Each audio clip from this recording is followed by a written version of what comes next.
দুনিয়াতে অতিরিক্ত ভালো মানুষ এবং নরম হয়ে থাকাটা আসলেই লস প্রজেক্ট। নরম মানুষকে সবাই পেয়ে বসে, তাকে সবাই ভেঙে খায়। যতদিন আপনি কারো বাজে ব্যবহারের বিপরীতে তার মুখের ওপর উচিত জবাব দিতে না শিখবেন, ততদিন মানুষ আপনাকে অপমান করেই যাবে। কেউ চড় মারার মতো কথা বললে তাকে চটটা মেরেই দিতে হবে। ভালো মানুষই করে সেটা পেন্ডিংয়ে রাখা উচিত না। কেউ চড় মারার মতো কথা বলে আজকে আপনার কাছ থেকে পার পেয়ে গেলে কালকে সে আপনাকে আরও বাজে কথা বলবে। তখন আপনার নিজের মানসিক যন্ত্রণার জন্য আপনি নিজেই দায়ী থাকবেন। স্ট্রেট ফরওয়ার্ড হন, স্পষ্টবাদী হন। কেউ আপনাকে রুড বলবে, কেউ আপনাকে অ্যারোগ্যান্ট বলবে, কেউ বলবে বেয়াদব, বলুক। মাঝে মাঝে নিজের আত্মসম্মান বজায় রাখতে একটু রুড অ্যারোগ্যান্ট হতেই হয়। পৃথিবীর সব কিছুর সাথে আপোষ চলে, কিন্তু নিজের আত্মসম্মানের সাথে আপোষ চলে না। যে সম্পর্কগুলো যোগাযোগহীনতা নষ্ট হয়ে গেছে তাদের কথা মনে পড়লে অভিমান হয়। কত সময়ের বিনিয়োগ, কত এফোর্ট, কত যত্নের যোগফলে একটা সম্পর্ক বড় হয়ে ওঠে, অথচ কত ঠুনকো বিষয় নিয়ে সম্পর্কের মাঝ দিয়ে বয়ে যায় দূরত্বের নদী। এমন কত ভালো সম্পর্কের সাথে কোনো কারণ ছাড়াই যোগাযোগ নেই। এখন আর কথা হয় না, শব্দ শুনতে পাই না, দেখা নাই, ছোঁয়া হয় না। কারণে মানুষের সাথে দূরত্ব সৃষ্টি হয়। তার চেয়েও বেশি মানুষের সাথে দূরত্ব সৃষ্টি হয় অকারণে। আমার এক বন্ধুর কথা মনে পড়ে, যার সাথে আমার অজস্র স্মৃতি জমে আছে। অজস্র সময় খরচ করে জমিয়েছি স্মৃতির আস্তরণ, অথচ এখন আর কারো কাছে কারো খবর নেই। ভালো কিংবা খারাপ সংবাদ আর কারো কানে পৌঁছায় না। কথায় আছে, কে জানে কেমন আছে। এই যে জীবনের সাথে ঘনিষ্ঠতা বাড়তে বাড়তে ব্যস্ততার সাথে সম্পর্ক গড়ে ওঠে, নতুন নতুন মানুষ আসে আর পুরাতন মানুষ হারিয়ে যায়। আমার অবসরে ভীষণ মন খারাপ হয়। হারিয়ে ফেলার পরে কেঁদে কি লাভ, থাকতে যদি আগলে রাখতে না পারো। যাকে অন্যের পাশে দেখতে কষ্ট হয় তাকে নিজের করে রাখতে জানতে হয়। তোমার যদি মনে হয় যে থাকার এমনিতেই থাকবে, যে ভালোবাসার সে অবহেলার পরেও ভালোবাসবে, তবে তুমি সম্পূর্ণই ভুল। রাখতে না জানলে কেউই থাকে না পাশে, আর ভালোবাসা না পেলে কেউ ভালোবাসে না, কারণ সবাই তোমারই মতো মানুষ। যত্ন না নিতে জানলে কোনো সম্পর্কই টিকে না, তা হোক রক্তের, হোক ভালোবাসা বা বন্ধুত্বের। তেমনিভাবে আগলে রাখতে না জানলে প্রিয়জনই বলো অথবা আপনজনই বলো, কেউই পাশে থাকে না। কাউকে আপন করে রাখতে হলে তাকে ভালোবাসতে হয়, সময় দিতে হয় আর যত্ন নিতে হয়। পৃথিবী লেনদেনের উপর নির্ভর করে চলে। কিছু পেতে হলে তোমারও কিছু দিতে হবে। আপনি যদি কাউকে সত্যিকার অর্থে ভালোবেসে থাকেন, তাহলে অবশ্যই তাকে সবটা দিয়ে ভালোবাসবেন। ভালো থাকুক আপনার ভালোবাসা, ভালো থাকুক আপনার ভালোবাসার মানুষটা। ধন্যবাদ সবাইকে।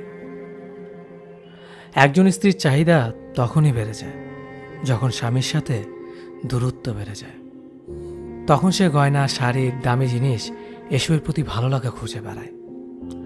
স্ত্রী হলো মাটির মতো আর ভালোবাসা হলো পানি। আপনি দুটো একসাথে মিশিয়ে ইচ্ছে মতো আকৃতি দিতে পারবেন। আপনার স্ত্রী কখনোই আপনার কাছে লক্ষ টাকা দামের জিনিস চাইবে না। যদি আপনি মাঝে মধ্যে স্ত্রীকে নিয়ে রাস্তার পাশে 30 টাকা দামের ফুচকা খান, আপনার স্ত্রী কখনোই আপনাকে বলবে না আমাকে দামি গাড়ি কিনে দাও।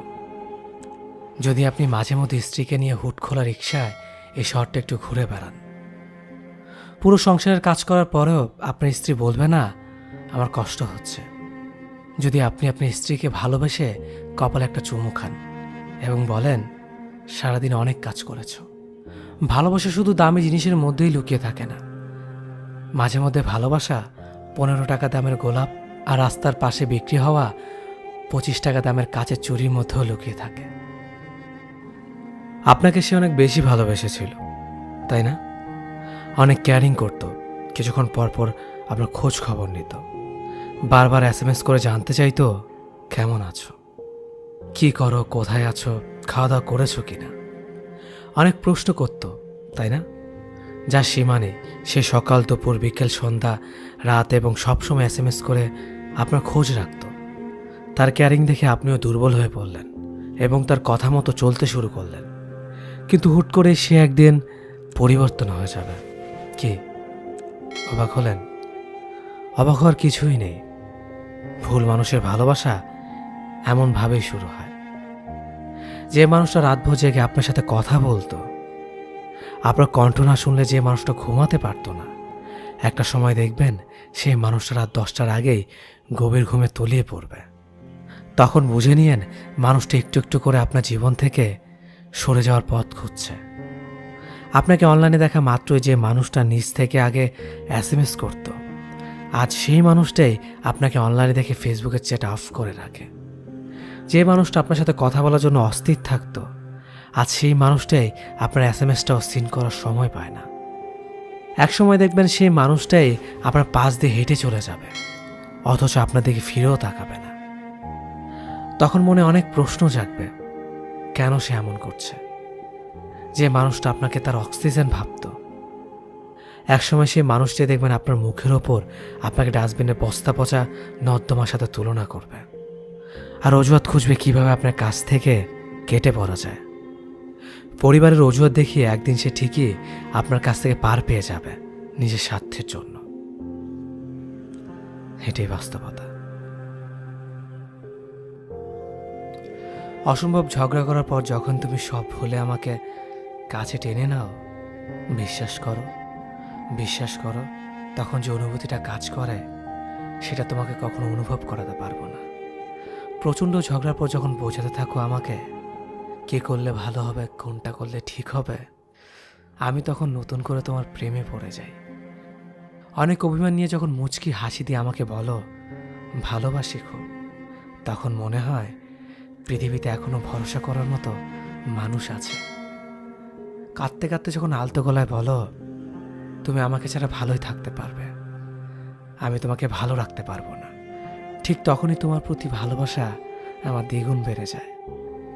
হয়তো জীবনে কোনো না কোনো ভালো কাজ করেছিলাম, তাই তোমাকে আমার জীবন সঙ্গী হিসেবে পেয়েছি। যখন অভিমান ভুলে তুমি আমার কাছে এসে বলো ভালোবাসি, তখন আমারও জড়িয়ে ধরে বলতে মন চায় ভালোবাসি আমিও খুব। প্রতিটা ভালোবাসার মানুষ যেন এমনই থাকে শত অভিমানের পরও। আমি জানতে চাই না তুমি ঠিক কতটা মোটা, কিংবা তোমার শরীরে কটা হাড় যা আমার ওপর দিয়ে গুণে বলে দেওয়া যায়। আমি শুধু এতটুকু জানি তোমার এমন শারীরিক ঘটনার জন্য কারো কাছে তুমি জবাব দিতে বাধ্য নও। পেটের মেদ জামা ঠেলে বেরিয়ে আসতেই পারে, কিংবা পেটের স্ট্রেচ মার্ক পরিষ্কার দেখা যেতেই পারে। তুমি সিনেমার নায়িকা নও যে একদম পারফেক্ট হবে। তুমি একদম সাধারণ একজন মানুষ, যাকে একজন সাধারণ মানুষ অনায়াসে পছন্দ করবে। পাট কাঠির মতো চেহারা, আবার কাদের হাড়ে স্পষ্ট বোঝা যায় আবার শাড়ি পরেছে। এমন মন্তব্য করা মানুষদের এটা বোঝা উচিত মানুষের ইচ্ছে শখ কখনোই তার শারীরিক ঘটনার জন্য অপেক্ষা করে না। এত রোগা কেন তুই? ঝড় হলে হাওয়ায় উড়ে যাবে, বাড়িতে খাস না? এমন কথা শুনে একেবারে মানসিকভাবে বিধ্বস্ত হওয়া ছেলেটাও বাড়ির অভাবকে উপেক্ষা করে জিমে যায় শেষ চেষ্টা করতে, যাতে লোকের কাছে ছোট হতে না হয়। তুমি যদি এমনভাবে কারো কথার সম্মুখীন হও, তবে মনে রেখো তোমার শারীরিক দোষ নয়, এটা ওই ব্যক্তির মানসিক রোগ যে মানুষের ঘটনা আকৃতি এসব নিয়ে মজা করে বেড়ায়। পৃথিবীতে কোনো মানুষ একা মরে না, কেউ না কেউ তার জন্য থাকেই। সৃষ্টিকর্তা তৈরি সব থেকে সুন্দর সৃষ্টি হলো মানুষ। তুমি কত বড় মনের মানুষ যে মানুষকে অপমান করো, সৃষ্টিকর্তার শিল্পকে অপমান করো।